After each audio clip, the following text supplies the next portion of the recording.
বৃহস্পতিবার সন্ধ্যাটা যেন এক বিশেষ ঘড়ি। অফিস ছুটির ঘন্টা বাজতেই মনে হয় এই বুঝি ঈদের চাঁদ উঠল। আসলে যারা চাকরিজীবী সবাই সপ্তাহের এই দিনটার জন্যই অপেক্ষা করে। বাইরে মুষল ধরায় বৃষ্টি হচ্ছে, তাই সবার মন ফুরফুরা।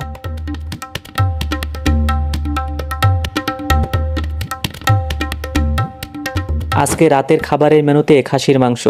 আহ, কি দুর্দান্ত দুর্গন্ধ!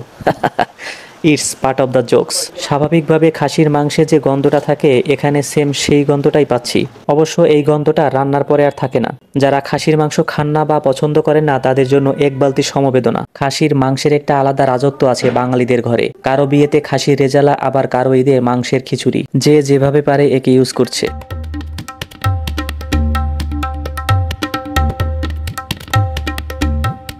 আর এই রান্নার আসল সৌন্দর্য হলো এক এক বাড়িতে এক এক রকমের স্বাদ। কেউ আগে আদা রসুন দেয়, আবার কেউ পরে। কেউ মাংস সেদ্ধ করে নেয়, আবার কেউ করে না। এক এক এলাকায় রান্নার পদ্ধতি এক এক রকম।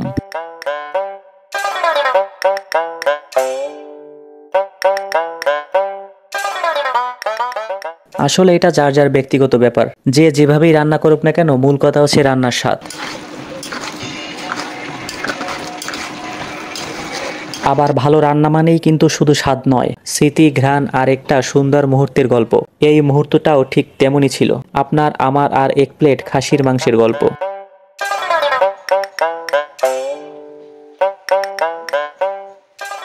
ভিডিওটি ভালো লাগলে একটি লাইক দিয়ে দিন, শেয়ার করুন আপনার মাংসপ্রেমী বন্ধুদের সাথে। খাসি নাকি গরু কোনটা আপনার প্রিয়, কমেন্ট করে জানাতে ভুলবেন না।